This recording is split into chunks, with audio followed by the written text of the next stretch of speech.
आज का ये डेमो फ्री हैंड के ऊपर होने वाला है। तो इस डेमो को स्टार्ट करने से पहले मैं आपके साथ एक स्टोरी शेयर करने वाला हूँ। तो इस स्टोरी को ध्यान से सुनिएगा। सच नाम का एक लड़का था। उसका ड्राइंग और पेंटिंग में बहुत ही ज़्यादा इंटरेस्ट था। एक दिन वो इंस्टाग्राम पे रील स्क्रॉल करते करते उसकी फीड में अचानक से एक रील आती है। वहाँ पर एक आर्टिस्ट कह रहे होते हैं, अगर आप अभी तक ग्राइड से ड्राइंग करते आ रहे हैं और उसी पे स्टिक हैं तो आपकी ग्रोथ नहीं होगी। जो आपका जो बेस है, जो फाउंडेशन पार्ट है, वो कमज़ोर रह जाएगा। As an artist, as an real artist आपको अगर बनना है तो आपको अपने फ्री हैंड ड्राइंग के ऊपर वर्क करना ही पड़ेगा। क्योंकि ड्राइंग वाला पार्ट है वो किसी भी आर्ट और पेंटिंग का बेस है। अगर वो ही सही नहीं होगा तो आप चाहे उसमें शेडिंग कर लें, चाहे कलरिंग कर लें, चाहे डिटेलिंग कर लें, वो खराबी दिखेगी। तब उसे लगता है हाँ, बात तो सही कह रहे हैं, ड्राइंग वाला पार्ट है तो इम्पोर्टेंट। एंड फिर वो इंस्टाग्राम को बंद करता है और यूट्यूब पर जाता है और वहाँ पर सर्च करता है how to draw free hand. और जैसे ही वो how to draw free hand डालता है, वहाँ पर 100-200 वीडियो वहाँ पर आ जाती हैं। अब वहाँ पर वो देखता है कि कहीं पर आर्टिस्ट सिखा रहे हैं कि लूमी मेथड से, उसे भी फ्री हैंड कह के उसे लूमी मेथड से सिखा रहे हैं। और कहीं पर एक वीडियो होता है जहाँ पर वो क्लिक करता है और जब उस वीडियो पर वो क्लिक करता है तब वहाँ पर दिख रहा होता है कि आर्टिस्ट मोबाइल फोन से उसे में रेफरेंस को जूम करके उससे धीरे धीरे धीरे धीरे ड्रॉ कर रहे होते हैं। जो कि उसे लगा हाँ ये फ्री हैंड है, क्योंकि यहाँ पर आर्टिस्ट किसी मेथड का यूज नहीं कर रहे हैं। यहाँ पर वो फ्री हैंड ड्रॉ कर रहे हैं, मोबाइल फोन से जूम करके उसे धीरे धीरे ड्रॉ कर रहे हैं, यानी उसे लगता है ये फ्री हैंड है। एंड फिर उस वीडियो को देखने के बाद फिर वो नेक्स्ट वीडियो देखता है जहाँ पर एक मास्टर आर्टिस्ट एक पोर्ट्रेट पर काम कर रहे होते हैं। वहाँ पर वो कुछ बता नहीं रहे होते हैं, केवल बिना बताए वहाँ पर वो कुछ बता नहीं रहे होते हैं, केवल उसमें स्ट्रेट लाइन खींच रहे होते हैं। सिंपल स्ट्रेट लाइन खींच रहे होते हैं और लाइन खींचते खींचते ही वो वहाँ पर पूरा का पूरा पोर्ट्रेट फिनिश कर देते हैं। उसे वो चीज़ देखने में बहुत ही इंटरेस्टिंग लग रही होती हैं। उसे अच्छे से देखता है कि आर्टिस्ट वहाँ पर स्ट्रेट लाइन खींच रहे हैं, स्ट्रेट लाइन खींच रहे हैं, यहाँ पर स्ट्रेट लाइन खींची, यहाँ पर स्ट्रेट लाइन खींची, इधर स्ट्रेट लाइन खींची, और ऐसे खींचते खींचते देखते ही देखते आर्टिस्ट उसमें थोड़ी और लाइन ऐड करते हैं और ऐड करते हैं और वो एक पूरा का पूरा पोर्ट्रेट रेडी हो जाता है, जो कि देखने में उसे बहुत ही ज़्यादा इंटरेस्टिंग लग रहा होता है। और वो उस वीडियो को करता है और पेपर और पेंसिल उठाता है और ड्रॉ करने लगता है। वैसे ही एक सब्जेक्ट उठाता है, सब्जेक्ट मैटर, और उसे वैसे ही ब्लॉक करके वैसे ही ड्रॉ करता है। लेकिन जब वो वैसे ही ड्रॉ करने की कोशिश कर रहा होता है स्ट्रेट लाइन में, तब उससे बहुत ही ज़्यादा गलतियाँ होती हैं। उससे समझ में नहीं आ रहा था कि वो लाइन खींचे तो खींचे कैसे। वहाँ पर तो उसने देख लिया कि आर्टिस्ट वहाँ पर लाइन खींच रहे हैं और ड्रॉ किए जा रहे हैं, लेकिन जब वो उसे बना रहा था तो उस पर गलतियाँ हो रही थी, उस पर बन ही नहीं रहा था। तब उसे समझ में आया कुछ है जो मिसिंग है। अब आपको समझना है कि जो सच ये था, जो ये सारी चीज़ें कर रहा था, ऐसे वीडियो देख रहा था एक के बाद एक, जहाँ पर वो लूमिन मेथड को सीख रहा था, जहाँ पर आर्टिस्ट को मोबाइल फ़ोन से देख रहा था, मोबाइल फ़ोन से जहाँ पर वो जूम करके धीरे धीरे ड्रॉ कर रहे थे। और ये लास्ट में जो उसने देखा जहाँ पर आर्टिस्ट स्ट्रेट लाइन में उससे ड्रॉ कर रहे थे किसी पोर्ट्रेट को, तब आप इससे समझिए सही से कि जब भी हम कहते हैं कि फ्री हैंड ड्रॉ करना है, तब पहले फ्री हैंड की मीनिंग को क्लियर कीजिए। फ्री हैंड का मतलब है क्या एक्चुअल में। फ्री हैंड का मतलब ये नहीं कि हम मोबाइल फ़ोन से केवल पिक्चर को जूम करके उसे धीरे धीरे ड्रॉ कर रहे हैं। इसका मतलब ये नहीं ये फ्री हैंड है, जो कि सबसे बकवास तरीका है। और ये चीज़ रियलिटी है। आपको लग सकता है कि हाँ मैं क्या कह रहा हूँ, लेकिन ये चीज़ रियलिटी है। जो कि सबसे बकवास तरीका है मोबाइल फ़ोन से उसे डिफरेंट पिक्चर को जूम करके उसे धीरे धीरे ड्रॉ करना, वो कि सबसे बकवास तरीका है ड्रॉ करने का आज तक का। क्योंकि वहाँ पर जो गलतियाँ होने के चांसेस हैं वो बहुत ही ज़्यादा हो जाते हैं, क्योंकि आप एक पार्ट को पहले फिनिश कर रहे होते हैं। आपने एक पार्ट को लिया, उसे धीरे धीरे ड्रॉ किया, जो उसमें कर्व दिख रही है, डिटेल दिख रही है, आपने धीरे धीरे उसे ड्रॉ किया। और फिर आप नेक्स्ट पार्ट की तरफ बढ़ते हैं, फिर आपने उसे फिनिश किया, फिर आप नेक्स्ट पार्ट की तरफ बढ़ते हैं। तो यहाँ पर जो गलतियाँ होने के चांसेस हैं वो बहुत ही ज़्यादा बढ़ जाते हैं। क्योंकि हम जब ड्रॉ करते हैं तब हम एक दूसरे के कंपैरिजन में ड्रॉ कर रहे होते हैं कि एक चीज़ इतनी बड़ी है तो दूसरी चीज़ इतनी बड़ी है, इसका एंगल ऐसा है तो दूसरे का एंगल ऐसा आना चाहिए था। और ये चीज़ ऐसे ही है, समझिए कि जब भी घर बनता है तो ऐसा नहीं होता कि आपने पहले एक दीवार खड़ी कर ली, ऐसा नहीं होता है। और उससे ही पहले उसकी नींव होती है, बेसिक उसकी मार्किंग्स होती है कि कौन सी दीवार कहाँ पर आएगी, बेसिक उसकी डिजाइन क्या रहने वाली है, फिर उसमें नींव आती है और फिर उसमें दीवारें उठती हैं। ऐसा नहीं होता कि पहले हमने एक दीवार खड़ी कर ली फिर हम सोच रहे हैं कि अब हम नेक्स्ट दीवार की तरफ जाएंगे। अब फ्री हैंड का मतलब ये नहीं होता कि हम मोबाइल फ़ोन से उसे जूम करके धीरे धीरे ड्रॉ कर रहे हैं, इसका मतलब फ्री हैंड नहीं होता है। यहाँ पर जो गलतियाँ होने के चांसेस हैं वो बहुत ही ज़्यादा होते हैं। अब फ्री हैंड का मतलब जब हम स्ट्रेट लाइन खींच रहे होते हैं तब लगता है कि हाँ ये तो ब्लॉकिंग मेथड है, ये तो फ्री हैंड कैसे हुआ। फ्री हैंड का मतलब है कि आप वहाँ पर कोई मेथड का मतलब ये नहीं है कि आप किसी ग्राइड का यूज़ कर रहे हैं। वहाँ पर आप अपनी ऑब्जर्वेशन से जो जितनी मार्किंग वहाँ पर दे रहे हैं वो अपनी ऑब्जर्वेशन से चीज़ों को जज करके वहाँ पर अपने ऑब्जर्वेशन से वहाँ पर लाइन्स खींच रहे हैं कि कौन सी चीज़ कहाँ पर प्लेस होगी। जो सारी मार्किंग्स हैं वो अपनी ऑब्जर्वेशन से आप वहाँ पर खींच रहे हैं। तो जो फ्री हैंड का मतलब ये नहीं कि आप केवल धीरे धीरे ड्रॉ करें, एकदम फिनिश करके एक एक पार्ट को ड्रॉ करें। फ्री हैंड का मतलब है कि अपनी जजमेंट एबिलिटी से कि कौन सी चीज़ कहाँ पर आएगी उसे केवल सिंपल स्ट्रेट लाइन में खींच के वहाँ पर मार्किंग्स देना कि कौन सी चीज़ कहाँ पर आएगी, प्लेसमेंट है वो सही आनी चाहिए। यहाँ पर आर्टिस्ट ड्रॉ कर रहे होते स्ट्रेट लाइन में कन्वर्ट करके, जिसे सिंप्लीफिकेशन कहते हैं कि अपने जो भी आपको सब्जेक्ट मैटर दिख रहा है उससे सिंपल स्ट्रेट लाइन में कन्वर्ट करके उसे ड्रॉ करना, यानी सिंप्लीफाई करना। जो भी उसमें डिटेल दिख रही हैं, जो कुछ वहाँ पर दिख रहा है उन्हें इग्नोर करके केवल सिंपल स्ट्रेट लाइन में उसे कन्वर्ट करना, उसे कहते हैं सिंप्लीफिकेशन। और जो आप सुनते हैं सिंप्लीफिकेशन और ब्लॉकिंग मेथड, ये दोनों चीज़ें सेम ही हैं, कोई चीज़ अलग नहीं है। शब्दों के बेस पे इससे डिफरेंस मत कीजिए, केवल समझिए यहाँ पर हो क्या रहा है।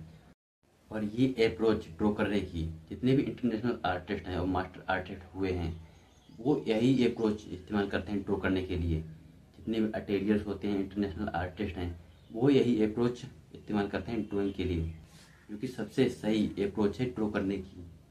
हाँ ये थोड़ा डिफिकल्ट होगा लेकिन ये आपके लिए ज़रूरी है एज एन आर्टिस्ट, आपकी फाउंडेशन को स्ट्रॉन्ग करने के लिए। अब आप समझिए जब सच वहाँ पर आर्टिस्ट को देख रहे थे जहाँ पर वो सिंप्लीफाई कर रहे होते हैं, आर्टिस्ट वहाँ पर स्ट्रेट लाइन खींच रहे होते हैं, तब जो मिस्टेक हो रही होती है वो क्या हो रही होती है। क्योंकि जो सच था वो केवल पेंसिल और पेपर को देख रहा था कि आर्टिस्ट वहाँ पर कैसे वहाँ पर सिंपल लाइन खींच रहे हैं और लाइन खींचते खींचते कैसे वो ड्रॉ कर रहे थे उस पोर्ट्रेट को। क्योंकि वहाँ पर वो आर्टिस्ट कुछ बता नहीं रहे थे तो उसने केवल वहाँ पर उसने पेंसिल और पेपर पर देखा कि वो क्या कर रहे हैं। लेकिन और ये चीज़ आपको जब तक नहीं समझ आएगी कि जब तक आप आर्टिस्ट के थॉट को नहीं समझोगे कि जो आर्टिस्ट वहाँ पर ड्रॉ कर रहे हैं वो किस बेस पे वहाँ पर लाइन खींच रहे हैं, किस तरह से वो सोच रहे हैं, किसी भी लाइन को खींचते वक्त कैसा वो सोच रहे हैं उसे ड्रॉ करते वक्त कि वो सिंपल लाइन में उसे कन्वर्ट कर पा रहे हैं, और किस तरह से सारी चीज़ें प्लेसमेंट है वो सही जगह पे आएगी, किस तरह से वो सोच रहे हैं कि जो सारी प्लेसमेंट सही जगह पे आएँ। तो इस डेमो में मैं आपके साथ यही सारी चीज़ें शेयर करूँगा। अब हो सकता है यहाँ पर वीडियो थोड़ा लंबा हो जाए लेकिन मेरी कोशिश रहेगी कि आपके जो डाउट्स हैं, जो आपके कॉन्सेप्ट हैं वो क्लियर हो सकें। तो यहाँ पर मैं आपसे 2 कॉन्सेप्ट शेयर करने वाला हूँ, तो इन दोनों कॉन्सेप्ट को अच्छे से देखिए, वीडियो को लास्ट तक देखना, आपके लिए क्लियरिटी जरूर आएगी। जो पहला कॉन्सेप्ट है वो है वर्टिकल लाइन और हॉरिजॉन्टल लाइन। जो भी सब्जेक्ट मैटर ड्रॉ कर रहे हैं उसमें आपको वर्टिकल लाइन और हॉरिजॉन्टल लाइन को इमेजिन करना है, और कैसे करना है वो आप यहाँ पर सीखेंगे इस रैंडम शेप में। यहाँ पर ये पॉइंट, यहाँ से हम इस पॉइंट से एक नीचे स्ट्रेट लाइन ले जाएंगे तो ये कहाँ पर जाके टच होती है, तो एक दूसरे से कंपैरिजन हो जाता है कि इस पॉइंट से हम स्ट्रेट लाइन नीचे ले जाएंगे तो वो हमें ये पॉइंट मिलेगा, तो इस पॉइंट से अब ये स्टार्ट होगी ड्राइंग। ऐसे ही यहाँ पर हम यहाँ से ऐसे एक स्ट्रेट लाइन नीचे लाएंगे तब यहाँ पर ये हमें सेकंड पॉइंट मिलेगा जो यहाँ स्टार्ट हो रही है, ये एंगल चेंज हो रहा है। और ऐसे ही अगर हम यहाँ पर ऐसे लाएंगे वर्टिकल लाइन तो यहाँ से ये थोड़ी सी दूर जाके हमें ये पॉइंट मिल रहा है, तो हम यहाँ से इसे ड्रॉ कर सकते हैं। और ऐसे ही जहाँ जहाँ भी पॉसिबल हो सके वहाँ पर आपको ऐसी लाइन को इमेजिन करना है और जो लाइन में पेंसिल से खींच रहा हूँ उन्हें आपको केवल इमेजिन करना है, इन्हें ड्रॉ नहीं करना है। यहाँ से जैसे यहाँ से ये पॉइंट मिल रहा है, और अगर यहाँ से एक पॉइंट नीचे आप ले जाएंगे तो इससे आपको थोड़ी दूर से आप इधर हट के तो आपको ये पॉइंट मिल जाएगा इस ड्राइंग का। तो जब आप ऐसे वर्टिकल लाइन और हॉरिजॉन्टल लाइन देखते हैं तो आपको पॉइंट मिल जाते हैं कि हमारी ड्राइंग में कौन सी चीज़ कहाँ पे आने वाली है एक दूसरे के कंपैरिजन में। और इस तरह से आप हॉरिजॉन्टल लाइन यहाँ से देख सकते हैं कि ये इसके यहाँ पर आ रहा है पॉइंट, और इससे हम इधर ले जाएंगे वर्टिकल हॉरिजॉन्टल लाइन तो वो यहाँ पर आएगी। और ऐसे ही आप जहाँ पर भी पॉसिबल हो सके वहाँ पर ऐसे इमेजिन कर सकते हैं। यहाँ से अगर मैं ऐसे एक इमेजिन करूँ वर्टिकल लाइन तो यहाँ से थोड़ी दूर से, इतनी दूर से ये पॉइंट हमें मिल रहा है।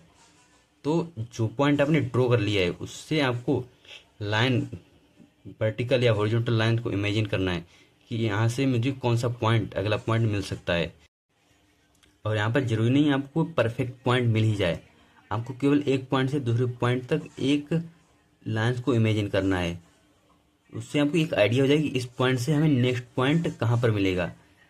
तो जरूरी नहीं आपको परफेक्ट पॉइंट खोजना है, आपको केवल पॉसिबल, जहाँ भी पॉसिबल हो सके वहाँ पर आपको पॉइंट खोजना है। जैसे कि यहाँ से मैं एक नीचे के लिए एक वर्टिकल लाइन खींचूँ तो यहाँ से हमें इतना पॉइंट मिल जाए जो कि हमें एक्यूरेट बनाने में मदद करेगा। वैसे ही अगर मैं नीचे ले जाऊँ तो हमें ये बिल्कुल सही राइट पॉइंट मिल जाएगा।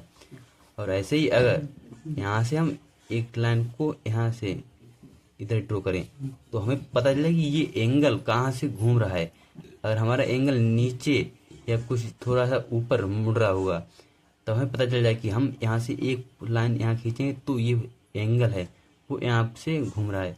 तो जहाँ भी पॉसिबल हो सके वहाँ पर लाइन को इमेजिन करने की कोशिश करना है।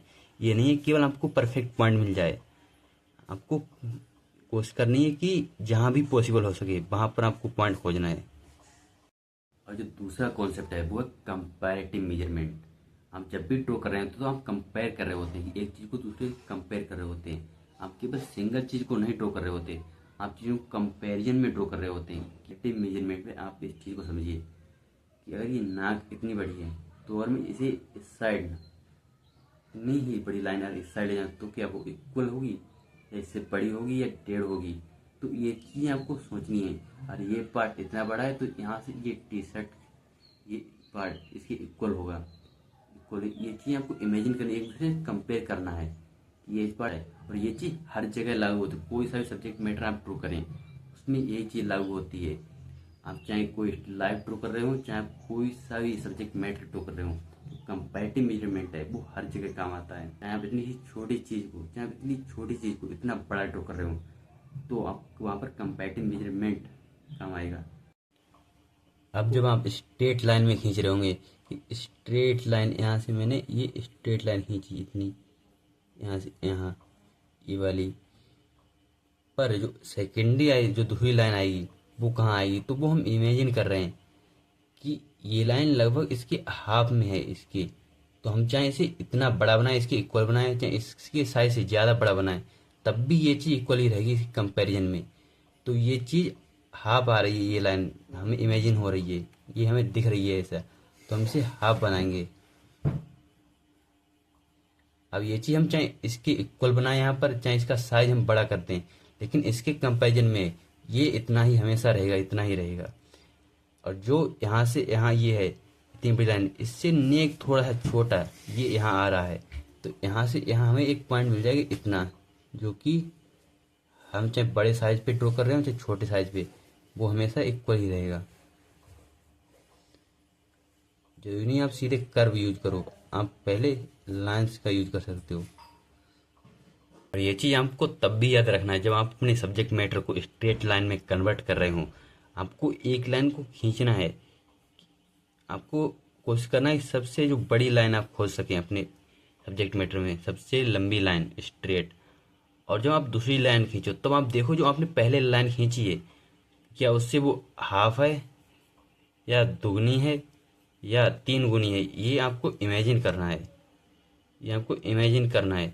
ये आपको ऑब्जर्व करना है अपने सब्जेक्ट मैटर में कि जो मैंने लाइन यहाँ पर खींची है पहली लाइन, तो उससे जो नेक्स्ट लाइन में खींचने वाला हूँ वो क्या उससे दुगनी है या हाफ है या कितनी है उससे। तो ये चीज़ आपको मदद करेगी सही स्ट्रेट लाइन खींचने में, अपने सब्जेक्ट मैटर को सिंप्लीफाई करने में बहुत ज़्यादा हेल्प करेगी।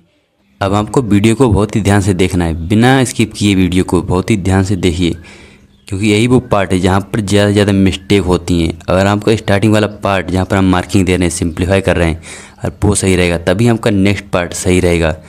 अब यहाँ पर प्रॉब्लम ये आती है कि ज़्यादातर बिगनर आर्टिस्ट इसमें डिटेलिंग को इग्नोर नहीं कर पाते हैं, क्योंकि हम सोशल मीडिया पे आर्टिस्टों को जहाँ डिटेल करते हुए देखते हैं, हाइपर इलास्टिक, फोटो रियलिज्म, ऐसी चीज़ें देखते हैं जहाँ पर आर्टिस्ट डिटेल किए जा रहे होते हैं, जिसकी वजह से हमारी आंखें डिटेल देखने के लिए ट्रेन हो जाती हैं।